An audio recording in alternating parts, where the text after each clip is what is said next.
वस्तु से प्रश्न 34 कब प्रश्न करे, कैसे प्रश्न करे, किस तरह का प्रश्न करे, ये इस 34वें श्लोक में आचार्य शंकर बता रहे हैं। पहले पाठ फिर अर्थ।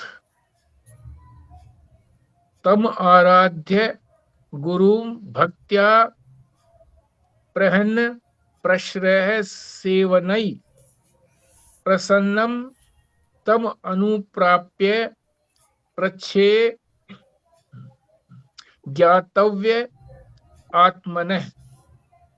हाँ जी बल्ला जी। जी। तम गुरु आराध्य भक्ताय प्रहर्षे सेवने प्रसन्न तम अनुप्राय प्रच्छेद ज्ञातव्य आत्मन। खुराना जी। तम आराध्य गुरुम भक्त्या प्रश्य सेवने प्रसन्नम तम अनुप्राप्य प्रच्छिन्न ज्ञात व्याम आत्मन। कृष्णा जी। हाँ जी। तम आराध्य गुरुम भक्त्या प्रहर्षने सेवने प्रसन्नम तम अनुप्राप्य पृच्छेद ज्ञातव्यम आत्मनः। हाँ जी स्वस्तिका जी। हाँ जी।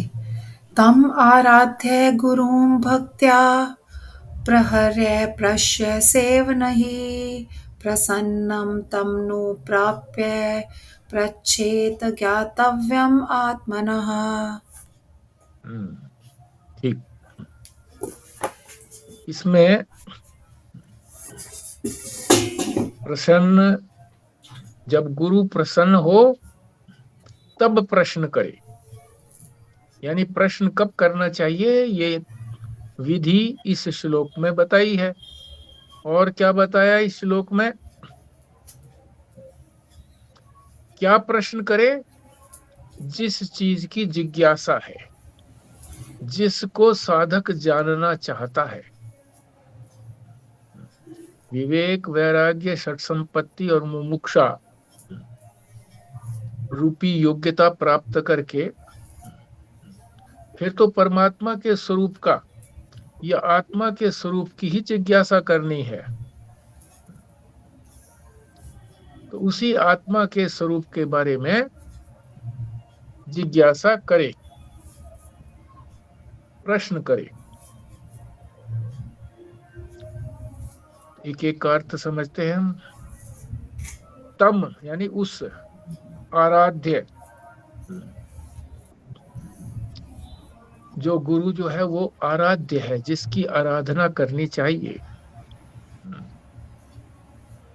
उसकी आराधना भी करे नित्य प्रति। और भक्त्या, भक्ति के द्वारा, भक्त किसको कहते हैं, जो सब कुछ परमात्मा के ऊपर ही छोड़ देता है कि मेरा जो भी कुछ काम होना है वो परमात्मा ही करेंगे। हम छोड़ नहीं पाते हैं, महात्मा की शरण भी लेते हैं, गुरु भी बनाते हैं, पर सब काम गुरु पर नहीं छोड़ देते। हमारा कोई संसार का काम होता है तो हम सोचते हैं संसारी आदमी ही इसको करेगा। शिक्षा का कोई काम है तो कोई शिक्षाविद, या बच्चे को कोई एडमिशन दिलाना है तो प्रिंसिपल करेगा वहां का, या मिनिस्टर करेगा, एजुकेशन मिनिस्टर, उसी की शरण लेते। इसी तरह से कोई मुकदमा है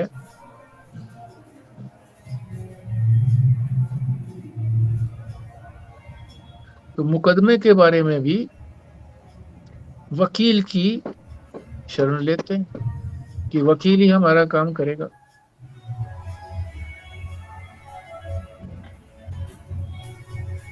इसी तरह से बीमारी है तो डॉक्टर ही दूर करेगा। तो सब कुछ हम विभिन्न जो हमारी संसार की जरूरतें हैं उनके लिए हम विभिन्न व्यक्तियों को चुनते, पर भक्त ऐसा है कि नहीं, सब काम मेरा वही करेगा। संसार में भी देखा है कि कई लोग राजनेताओं के भक्त होते हैं कि सारे काम वही करेगा। हमारा एक मुकदमा था गांव के अंदर जमीन का, तो जो विरोधी पार्टी थी उसने जो वहां का एमएलए था उसी की शरण ली, और एमएलए ने जिसको भी बता दिया वकील को, उसी को कर लिया। तो वो यही कहता था कि फलाना आदमी जो है ना जी, वो तो हमने वो करवा देगा सब कुछ।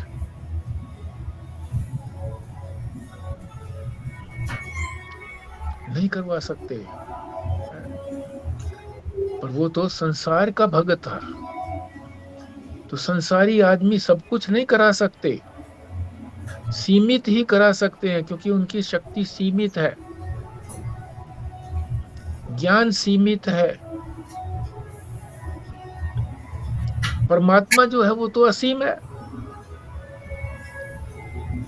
जो उसने राजनेता की शरण ली थी, हार गया वो विरोधी पक्ष वाला। तो मन में ये शंका होती है कि अरे वो तो हार गया है, तो परमात्मा में भी फिर हम ऐसे ही छोड़ देंगे तो हार जाएंगे हम तो, क्योंकि जिसका जो काम है वही तो, जिसका काम उसी को साजे, ऐसे बोलते भी है संसार में। तो यहाँ तो ये ठीक है बात संसार में तो, परंतु परमार्थ के अंदर परमात्मा तो सर्वशक्तिमान है, उनके बिना तो कोई पत्ता हिलता ही नहीं। जिसने अपने आप को उन पर छोड़ दिया, शरीर भी अपना उन पर छोड़ दिया, बीमार है तो वो ठीक करेंगे, नहीं ठीक करेंगे तो ना सही। भोजन आदि की भी उनके ऊपर ही छोड़ दिया, वही करते हैं। तो सब कुछ कर सकते हैं, करते हैं। इसको कहते हैं भगत। धन्ना भगत का जो लड़की का भात था वो भगवान ने तो भरा था, है? वो निश्चिंत बैठे थे। पत्नी जो थी वो बार बार कही जा रही थी, लोग भी कहते थे अरे तू क्या भक्ति करता रहता, तुझे चिंता नहीं है, भात भरना है लड़की का। तो उसने तो सब कुछ छोड़ा हुआ था परमात्मा पर, है? तो गाड़ियों में लद करके सामान आया भात के लिए।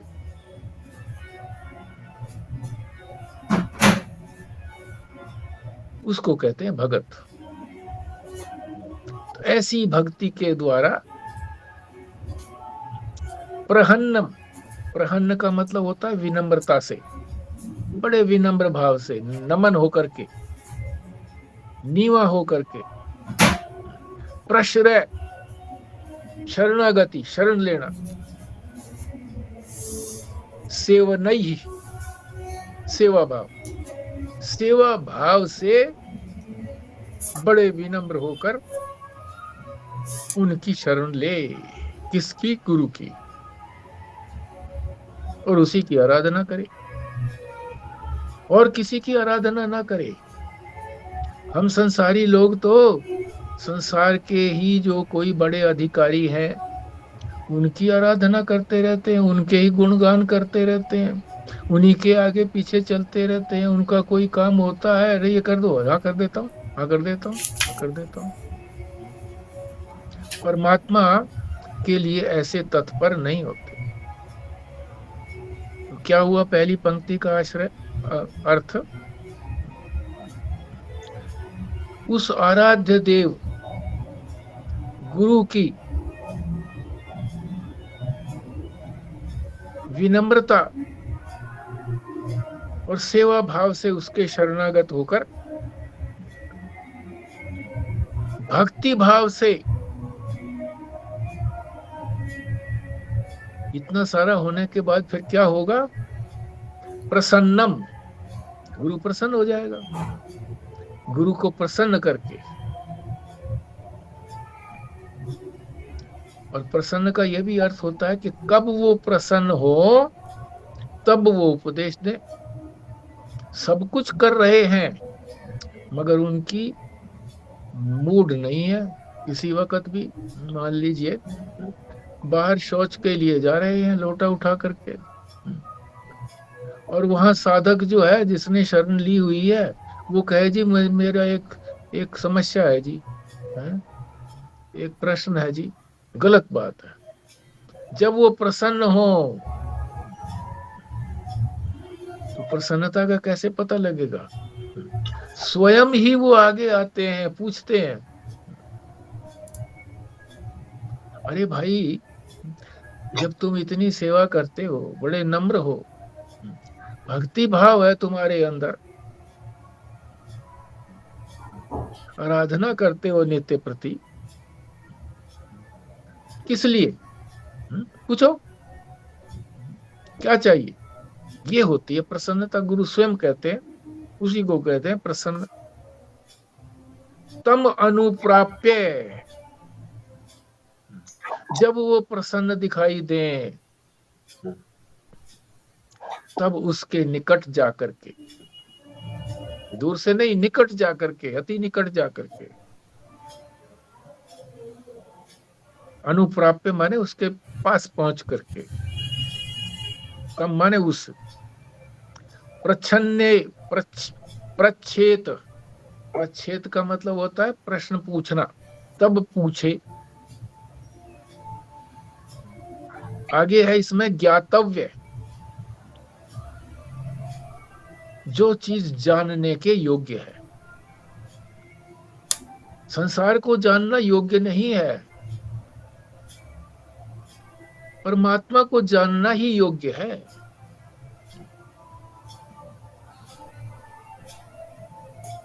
परमात्मा को जानने से ही हमारा कल्याण है।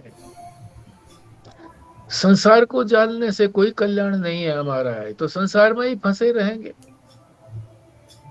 जो ज्ञातव्य है, आत्मनः,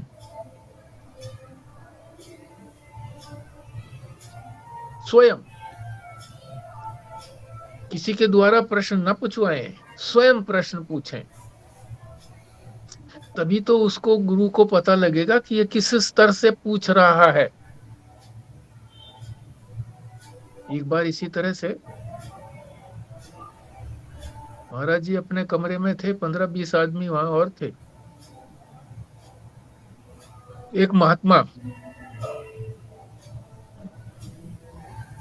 जिसने महाराज जी से 15 वर्ष पहले ही संन्यास लिया था, 15 वर्ष पहले से ले लिया था, आते थे वो प्रवचन सुनने के लिए, बादली से आते थे।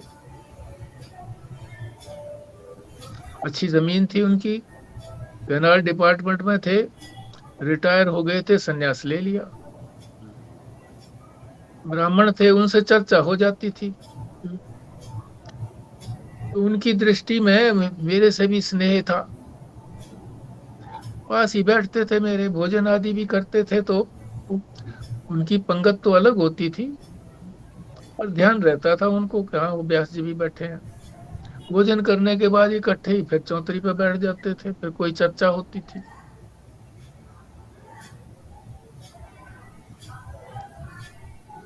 तो उस दिन जब सारे बैठे थे, महात्मा भी बैठे थे, तो मेरे से चुपके से कहने लगे, व्यास जी ये प्रश्न आप महाराज जी से पूछो। मैंने कहा जी आप ही पूछो ना।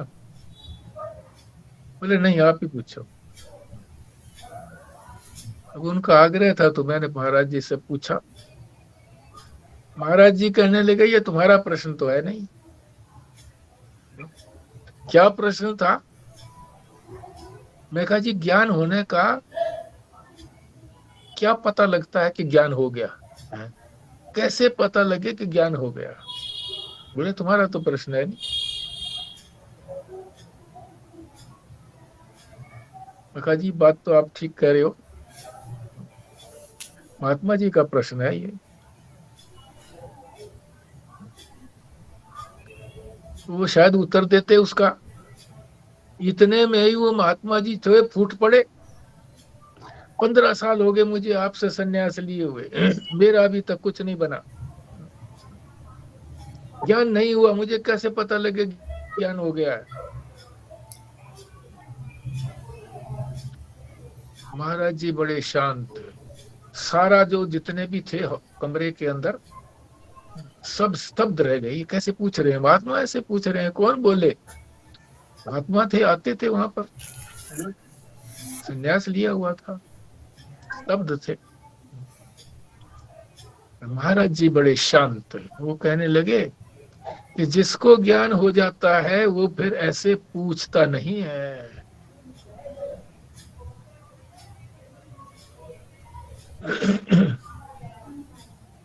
स्वयं पूछे, यही इसी स्वयं के ऊपर ही बात चली थी, किसी के माध्यम से नहीं, क्योंकि गुरु जो है वो देखता है ना कि उसका मानसिक स्तर क्या है, उसके मन में क्या दुविधा चल रही है उस प्रश्न के माध्यम से, तो उसको साधक को भी देखता है शिष्य, वो गुरु उसके प्रश्न को भी देखता है, तो उसी के अनुसार उत्तर देता है। तो क्या अर्थ हुआ सारे का?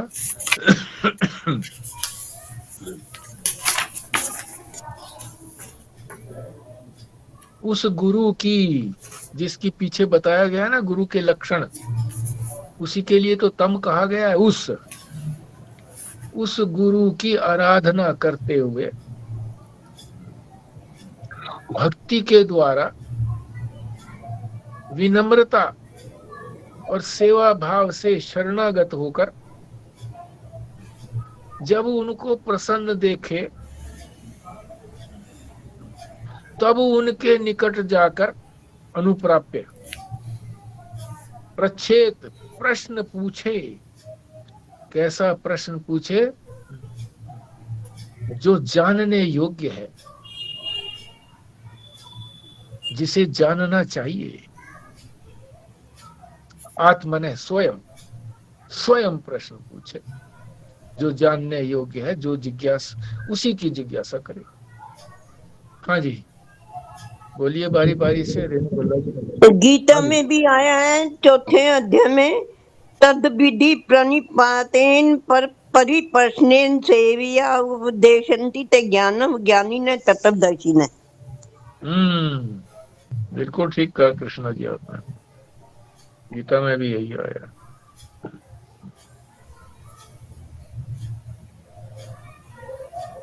ये सारे उपनिषदों का, गीता का इसमें निचोड़ दिया हुआ है सब। आचार्य शंकर कोई सामान्य व्यक्ति नहीं थे, भगवान है वो, भगवान थे, भगवान के अवतार थे। हाँ जी आगे चलिए रेणु भल्ला जी। जी, उस गुरु की विनम्रता और सेवा भाव से शरणागत होकर भक्ति भाव से उनको प्रसन्न, जब वो प्रसन्न हो तब उनसे प्रश्न पूछे, जो कि जानने योग्य प्रश्न है। स्वयं प्रश्न पूछे, भगवान परमात्मा को जानने के लिए, संसार को जानने के लिए नहीं। बहुत अच्छा। खुराना जी।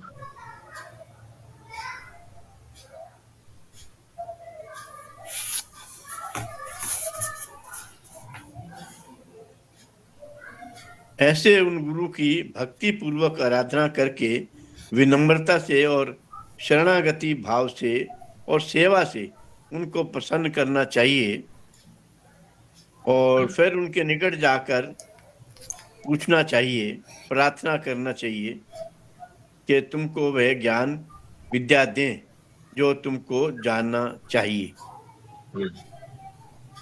ठीक है खुराना जी, प्रयत्न ये रहना चाहिए कि अपने शब्दों में कहो है? तो जो उन्होंने अर्थ लिखा हुआ है उसको रिपीट करने से वो लाभ नहीं होने वाला है जी। धीरे धीरे हम इस तरह से अगर अपना ही अर्थ अपने शब्दों में कहते रहेंगे तो फिर हमें उसको पढ़ने की भी जरूरत नहीं पड़ेगी। कई बार जो अर्थ किया होता है किसी और ने, उससे बढ़िया जो है ना हम उसका अर्थ निकाल लेते हैं। जी कृष्णा जी।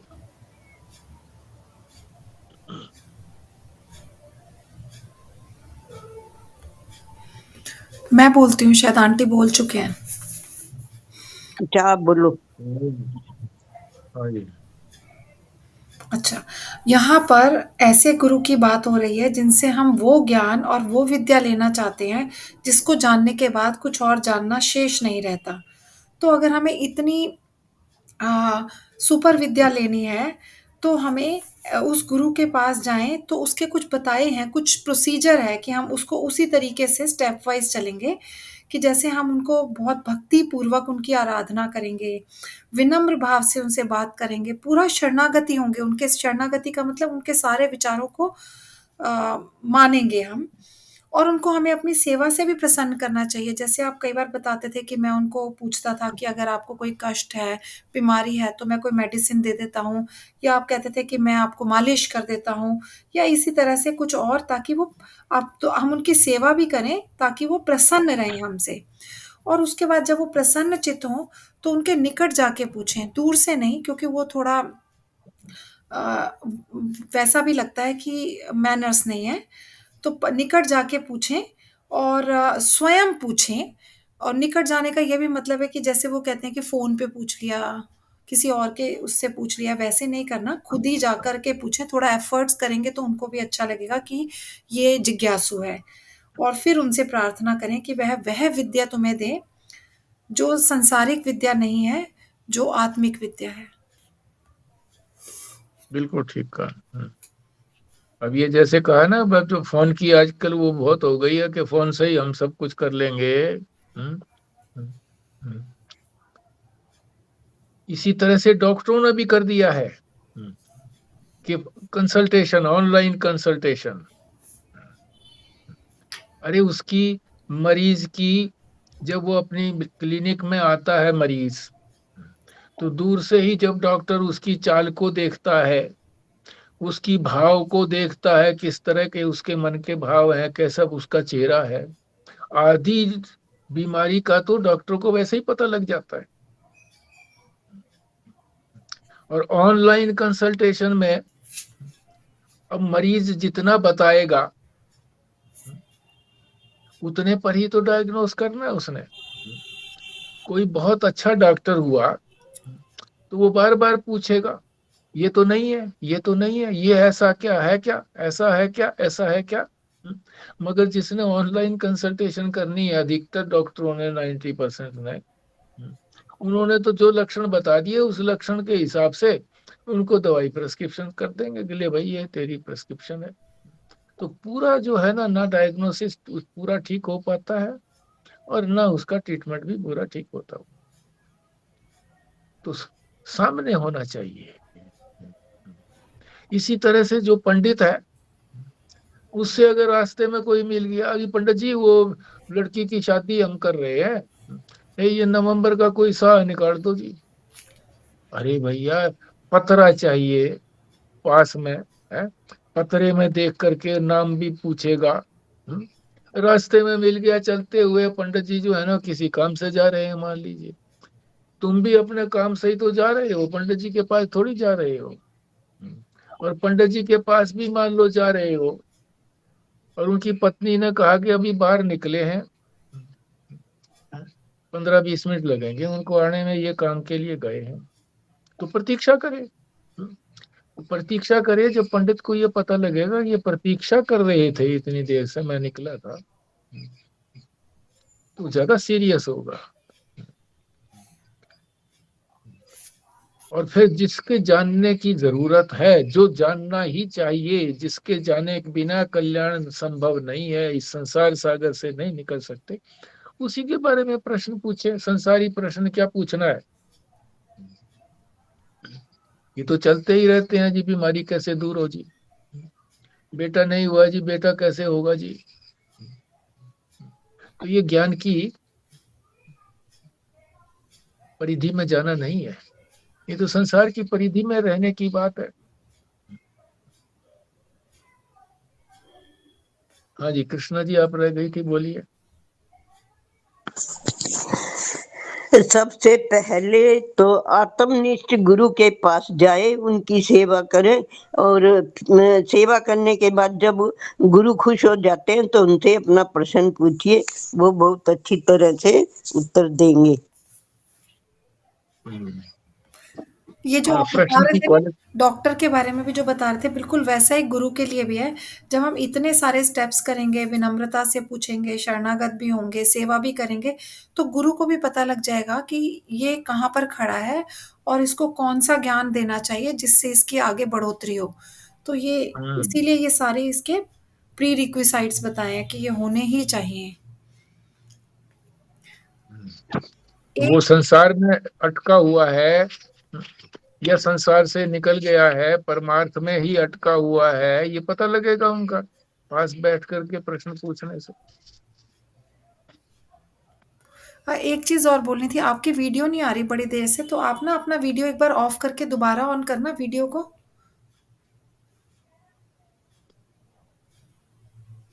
हाँ, अब ठीक है।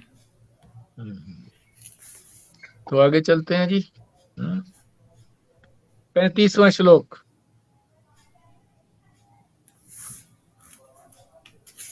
35वें श्लोक में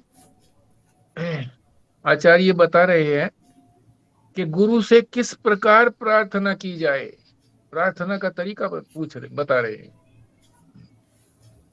और गुरु कैसे हैं, वहां तो ये बताया था कि गुरु ऐसा होना चाहिए, यहाँ ये नहीं कह रहे गुरु कैसे होना चाहिए, बल्कि गुरु कैसे हैं, उनके अंदर क्या क्या क्या सद्गुण होते हैं, ये सारे बताएंगे। गुरु के सद्गुणों को भी बताएंगे और गुरु से किस तरह से प्रार्थना करनी चाहिए। पहले पाठ फिर अर्थ। स्वामिन नमस्ते नत लोक बंधो, नत लोक बंध है, कारुण्य सिंधु पतितम भवा अब्दो, माम उद्धारित मी कटाक्ष दृष्टया।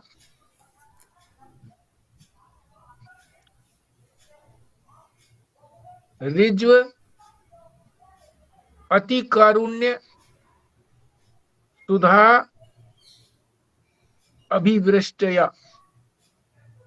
हाँ जी बल्ला जी। स्वामिन नमस्ते नत लोक बंधे, कारुण्य सिंधु पतितम भवा अब्धो, माम मुद्रात्मीय कटाक्ष दृष्टया। ऋग ऋग्व्या अतिकारुण्य सुधाभिवृष्टया। खुराना जी। स्वामी नमस्ते नत लोक बधो बधे, कारुण्य सिंधु पतिम तम भवाब्धो, माम द्वारात्मीय कटाक्ष दृष्टवा। रिज्वाति कारुण्य सुधा भी वृष्टिया। कृष्णा जी।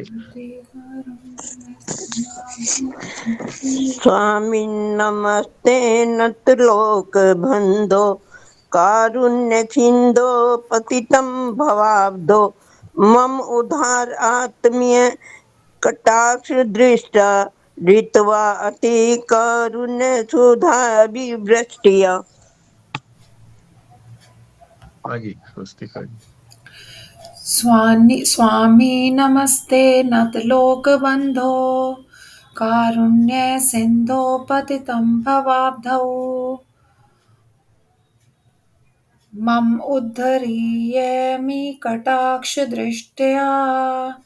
ऋजव अति कारुण्य सुधाभिवृष्टया। हाँ जी स्वामिन, अपना मालिक, मालिक ही तो है ये। गुरु और ईश्वर में कोई अंतर नहीं है। तो ईश्वर मालिक है, गुरु भी मालिक है। अपनी सारी मलकियत उसको सौंप दो। मलकियत का मतलब जो कुछ भी, जिसको भी मैं समझता हूं ये मेरी है, सब कुछ सौंप दो। धन दौलत भी उनके ही,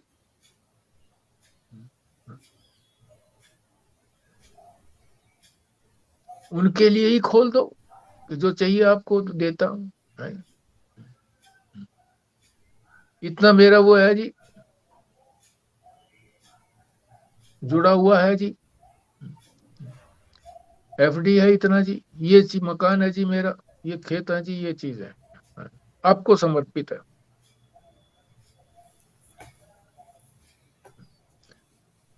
फिर वही वही नहीं, अपना शरीर भी, शरीर को भी तो मैं समझता हूं मेरा है। इंद्रियां भी मेरी, इसको भी मैं समर्पित करूं कि जो कुछ भी आप शरीर से कराना चाहे कराओ। इंद्रियों से जब जो कुछ भी आप काम लेना चाहो ले, आपकी है। मन भी आपका ही है, जिस तरह से चलाना चाहो उधर चलाओ। बुद्धि भी आपकी है। जो आप निश्चय कराना चाहो, शास्त्र का निश्चय कराना चाहते हो तो शास्त्र का निश्चय कराओ। अभी मैं योग्य नहीं हूं मान लीजिए शास्त्र के, तो जिस चीज का तो आपने मुझे योग्य समझे, बुद्धि से निश्चय कराए उस चीज का। नमस्ते, नमन होकर के, केवल माथा नमन करने से या सिर नीचा करने से नमन नहीं होता, या साष्टांग करना चाहिए, यानी अपने 8 अंगों को भूमि पर टिकाना, इसको कहते हैं साष्टांग प्रणाम।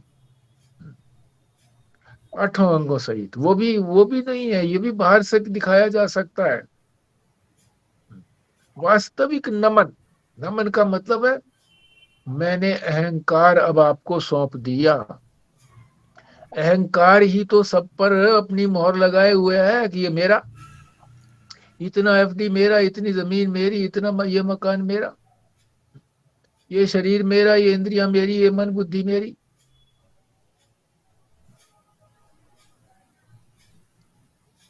अब मैंने अहंकार आपको सौंप दिया। नमन, अहंकार का नमन।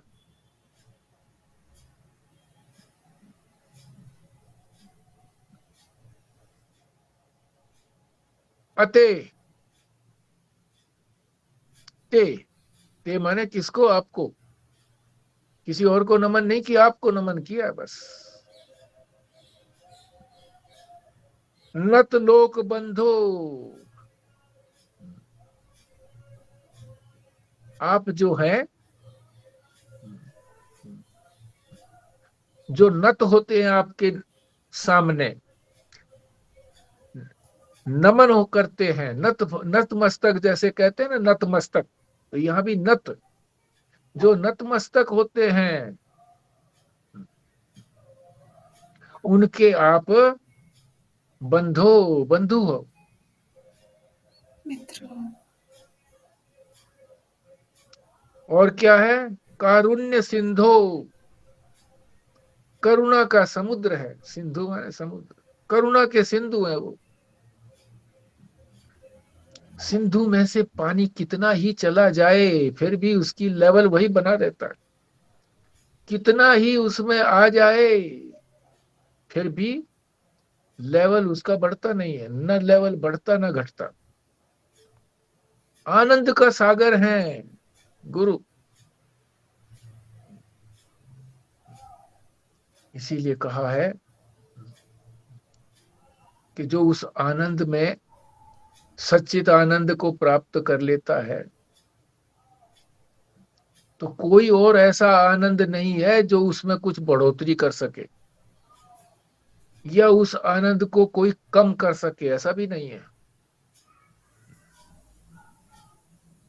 करुणा के सिंधु हैं।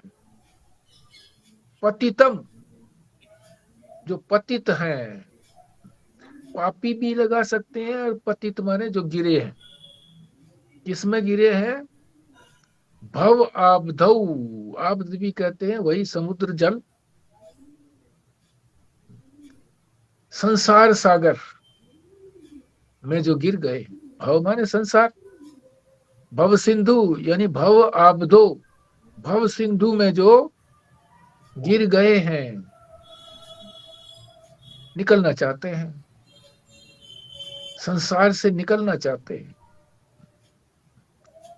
पर गिर पड़े हैं, जानबूझ करके नहीं, अज्ञान से गिर गए। चलते चलते पैर फिसल गया, गड्ढे में गिर गए। तो कोई जानबूझ के थोड़ी गिरता है, अज्ञान से गिर गया।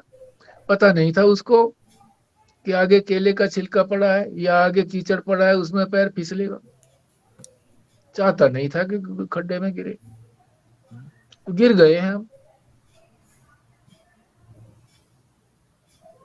मैंने एक बार इसी तरह से पूछा था महाराज जी से, मखा जी जब हम आन पड़े हैं यहाँ संसार में, तो व्यवहार का तो निर्वहन करना पड़ेगा। तब उन्होंने ये कहा था कि व्यवहार और परमार्थ दोनों एक साथ नहीं चल सकते, दोनों जो है वो रेल की पटड़ी की तरह से हैं, कभी मिलते नहीं है। पैरेलल लाइंस हैं, पैरेलल लाइंस नेवर मीट। हाँ बोले आप ये पूछते कि भाई अब संसार में हम व्यवहार कैसे करें। मैंने तो पूछा था जी मैं संसार में व्यवहार कैसे करें कि हमारे परमार्थ सिद्ध हो जाए। तो बोले ये बात नहीं बनेगी। व्यवहार पूछ सकते हो संसार में कैसा व्यवहार करें। तो गिर गए हैं हम इसमें, संसार के सिंधु में, सागर में। माम उद्धरी उद्धरीत माया उद्धरीतम उद्धरीत मीय, उद्धार करो। माम माने मेरा, माम उद्धरीत मीय। और कैसे उद्धार करोगे आप? कोई मुझे हाथ से पकड़ के थोड़े ही निकालोगे। आप अपने कृपा कटाक्ष दृष्टिया, आपने सिर्फ दृष्टि मेरी तरफ करनी है, बस दृष्टि, दृष्टि के कटाक्ष से, नजर के कटाक्ष से, बस एक बार नजर ही घुमा दो, मेरा कल्याण हो जाएगा, मैं उद्धार हो जाएगा मेरा इस संसार से।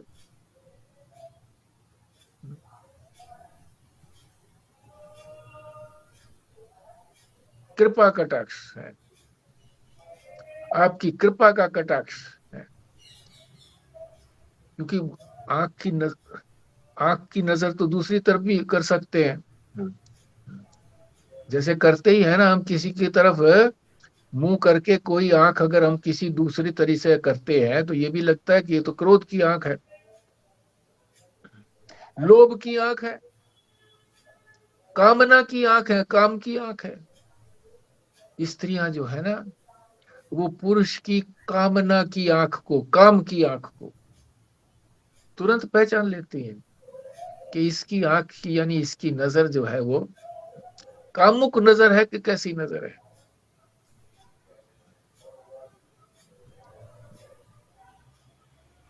तो कह रहे हैं वो कृपा की आंख से, कृपा की नजर से आप नजर ऐसी फेरें, कृपा रूपी नजर फेरें और मेरा उद्धार करें। उद्धार की, संसार से उद्धार, फंसे पड़े हैं हम, गिर गए हैं उसमें, क्या करें, वहां तो पड़े हैं।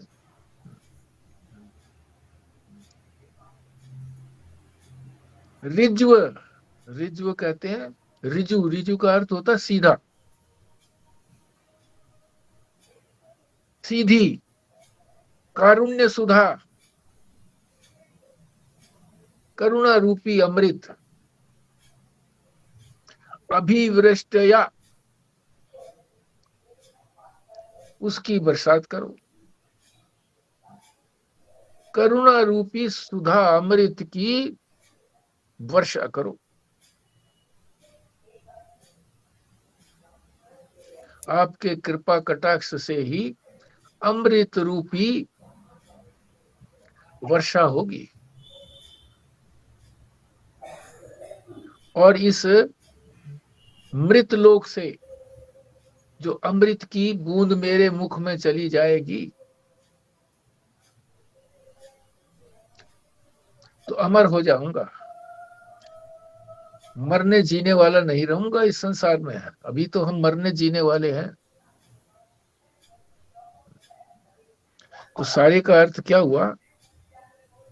हे स्वामिन, हे मेरे मालिक, मैं आपके सामने नतमस्तक हूं।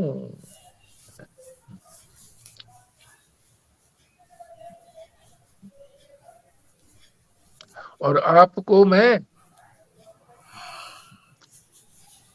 आपके सामने मैं शरणागत हूं, शरण में आया हुआ हूं। आप मेरे बंधु हैं, भलाई चाहने वाले हैं। बंधु हमेशा भाई भलाई चाहते हैं। भाई बंधु जो है ना हमारे, भलाई चाहने वाले हैं। ये बात अलग है कि आज के संसार में, कलयुग में ऐसा नहीं दिखता, मगर परमात्मा तो चाहते ही हैं कि ऐसे भाई बंधु रहें। हे स्वामिन, मैं अपना अहंकार नमन करता हूं, आपकी शरण में आया हूं। आप शरणागतों के बंधु हैं, आप करुणा सिंधु हैं। अगली पंक्ति में पतितम भवाब्धो, और इस संसार में गिरे हुओं की या पापियों की, जो संसार का सागर है उसमें आप कृपा करके, करुणा करके माम उद्धारी, मेरा उद्धार करो अपने कृपा रूपी कटाक्ष से, आंख के इशारे से ही।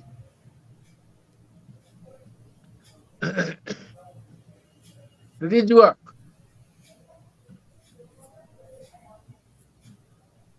आप सरल हैं, करुणा के सिंधु हैं, और उस करुणा की अमृत रूपी,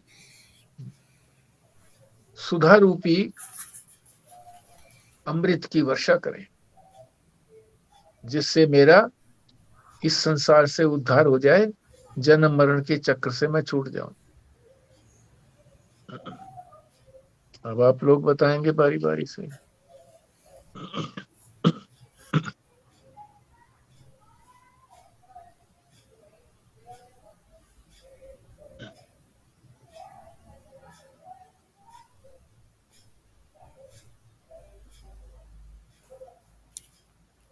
भल्ला जी, ये आत्मीय कटाक्ष दृष्टि का क्या होता है जी?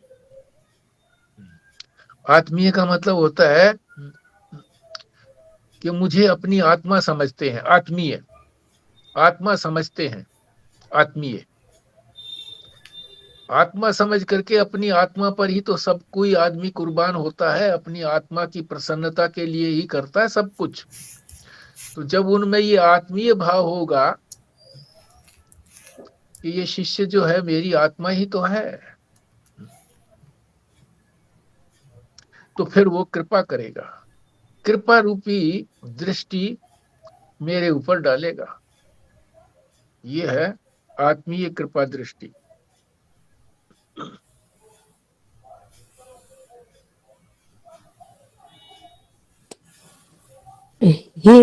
हे स्वामी, मैं आपके सामने जो आपके सामने नतमस्तक होते हैं, उनके आप बंधु हो और करुणा के सागर भी आप हैं। जो पापी हैं, जो संसार सागर में गिर गए हैं, अज्ञान से गिर गए हैं और संसार से निकलना चाहते हैं, मेरा उद्धार करो, अपनी कृपा दृष्टि से मेरा कल्याण करो और अमृत रूपी वर्षा से मुझे मेरा उद्धार करो और मैं ये जन्म मरण के चक्र से निकल सकूं। ठीक बोला आपने। मगर प्रारंभ में आपने जो था वो थर्ड पर्सन की बात कही कि जो ऐसा कर उनके लिए। शुरू में ही कह रहे हैं कि मैं नतमस्तक हूं और आप शरणागतों के बंधु हैं, करुणा के सिंधु हैं, पतितों को गिर उद्धार करने वाले हैं, इसलिए मेरा उद्धार करें। थर्ड पर्सन की बात नहीं है। जी वो प्रार्थना कर रहे हैं ना, सब प्रार्थना कर रहे हैं, हम प्रार्थना कर रहे हैं तो हमारा ही उद्धार करेंगे। ठीक है।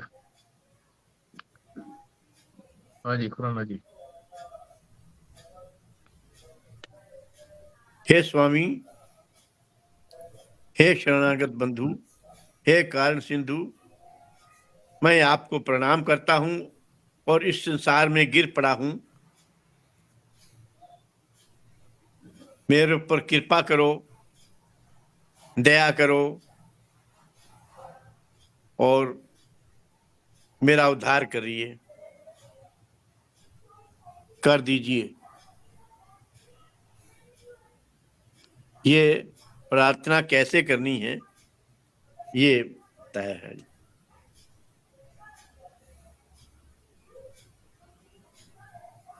ठीक है। तो जितना कम सहारा लेंगे ना आप लिखे हुए शब्दों का अर्थ का, जो एक सारे समूचे श्लोक का जो अर्थ लिखा हुआ है उसका पढ़ जरूर लें, भाव समझ लें, पर उसका कम से कम सहारा लें अपने ही शब्दों में।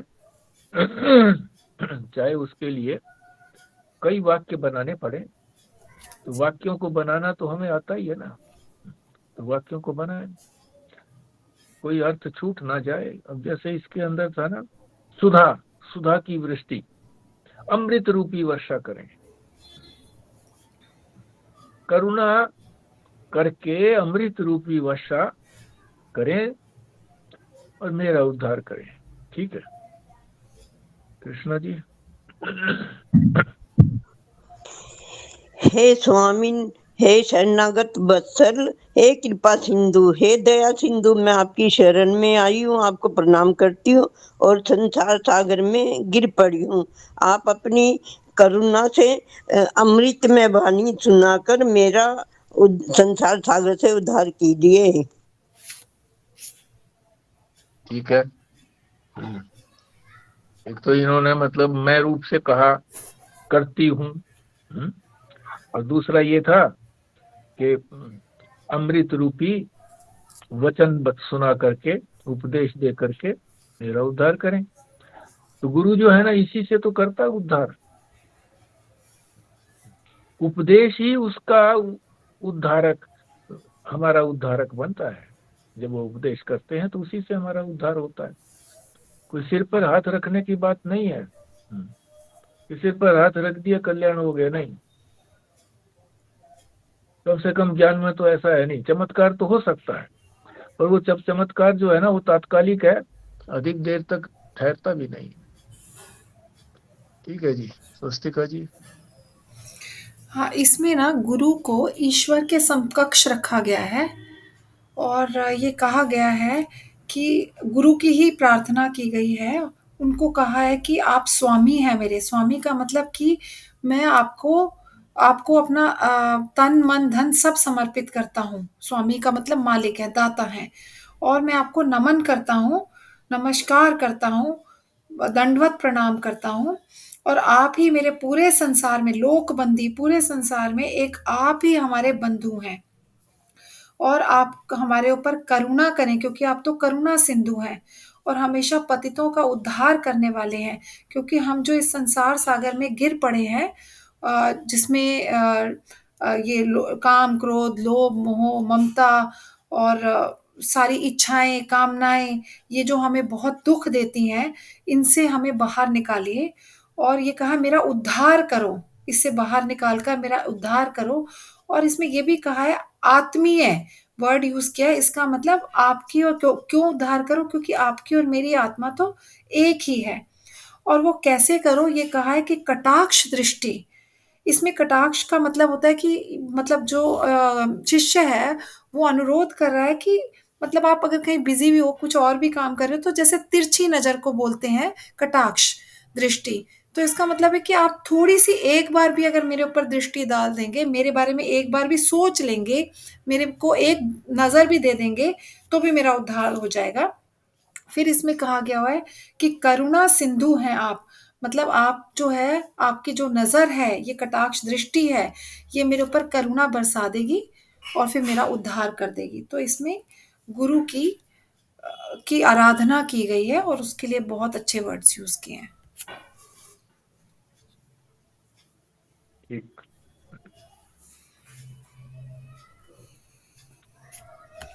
मेन देखो बात 36वें श्लोक में अब इसमें, मैं हाँ जी, मैं कह रही थी अभी इसी पे थोड़ा और डिस्कस कर लेते हैं। 36वां तो अभी हो नहीं पाएगा। हाँ ठीक है।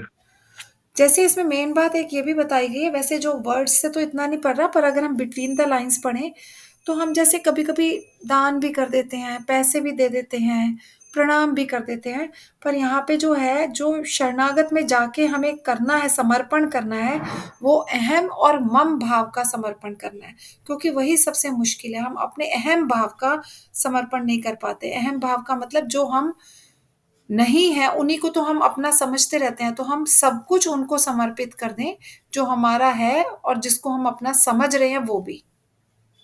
क्या यही मतलब है? हाँ बिल्कुल ठीक है। अहम और मम दोनों के समर्पण की बात है, तो ठीक शब्द दिया। अहम का मतलब होता है जैसे हम शरीर को मैं माने हुए हैं, कि शरीर तो मैं ही हूँ। किसी से हम पूछे हैं कि भाई तुम कौन हो, ये जी मैं। शरीर को ही संबोधन करता है, स्थूल शरीर को, और फिर इसको सूक्ष्म शरीर को भी, इंद्रियों को भी, मन बुद्धि चित्त अहंकार सबको, इसी को तो मैं कहता है कि मेरा तो दिमाग खराब हो गया है? मन है जब विचलित हो जाता है तो क्या मेरा तो दिमाग ही खराब हो गया। जब बुद्धि जो निर्णय नहीं कर पाती तो मेरी बुद्धि खराब हो गई। इसी तरह से इंद्रियां कोई खराब हो गई, मैं तो अंधा हो गया, मैं तो लंगड़ा हो गया। मैं भाव रहता है जो जिससे हम बिल्कुल जुड़े हुए हैं, मैं बुद्धि है जिसके साथ, उसको तो कहते हैं अहम। और जो इस शरीर से जुड़े हुए हैं उनको कहते हैं मम, मेरे। मेरे का मतलब जो शरीर से जुड़े हुए हैं। अब मेरे जो है ना, जैसे गीता में भी कहा है ना कि मेरे पुत्रों का क्या हुआ। युद्ध शुरू होने में जब युद्ध की बात हो रही थी तो संजय से कहता है मेरे पुत्रों का क्या हुआ, यानी जो उन्होंने पैदा किए उसके शरीर से संबंधित है, उनका क्या हुआ, मेरे। इसी तरह से मेरा बैंक में खाता है, ऐसा तो नहीं कहते हैं कि मैं बैंक हूं या मैं एफडी हूं, ऐसे तो नहीं बोलते ना। मेरी एफडी है।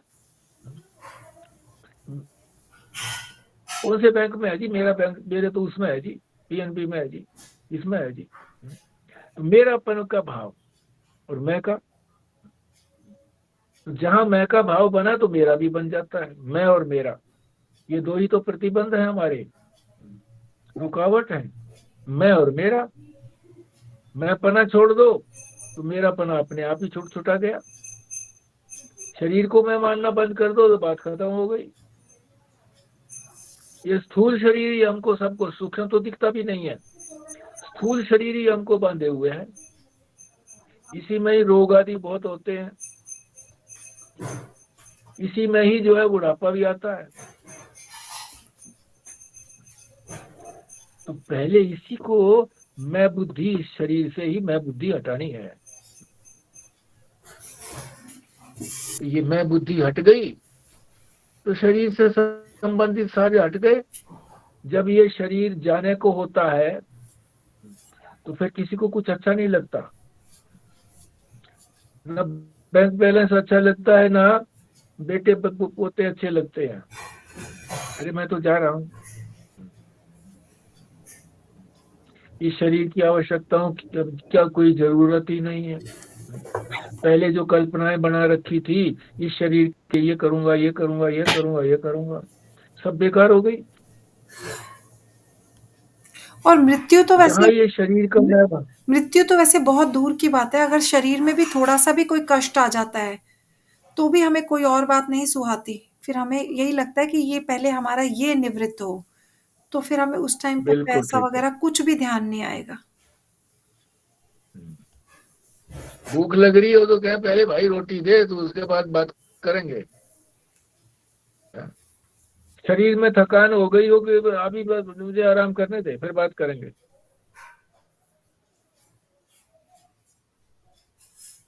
तो यही सबसे बड़ा प्रतिबंध है स्थूल शरीर से, इसी से छुटकारा पाना है।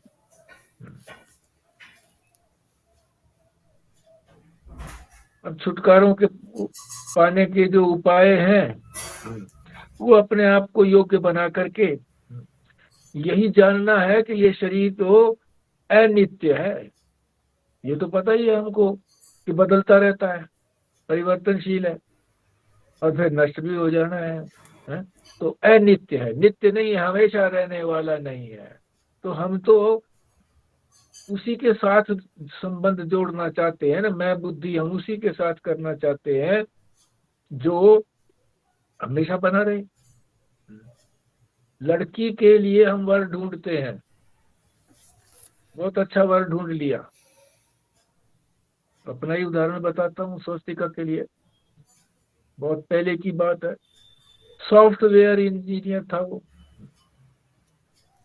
बहुत अच्छी तनख्वाह, अशोक विहार में रहने वाला, अपनी कोठी।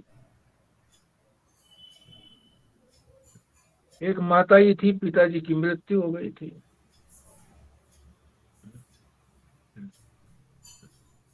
अच्छा लगा बहुत,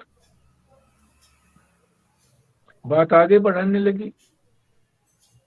फिर जब उसका इतिहास देखा मैंने, उससे पूछा भाई पिताजी की मृत्यु कैसे होगी, जवानी में हो गई थी, स्ट्रोक हो गया था उनके मस्तिष्क में, क्या था, बीपी रहता था। मन में झिझक आ गई। पंडित जी से पूछा,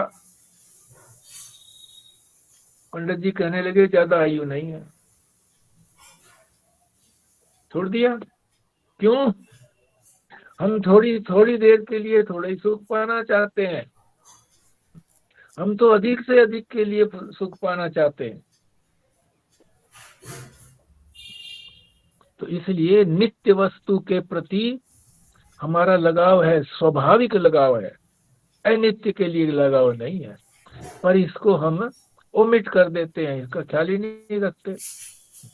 अनित्य वस्तुओं के लिए हम मरने को तैयार हो जाते हैं।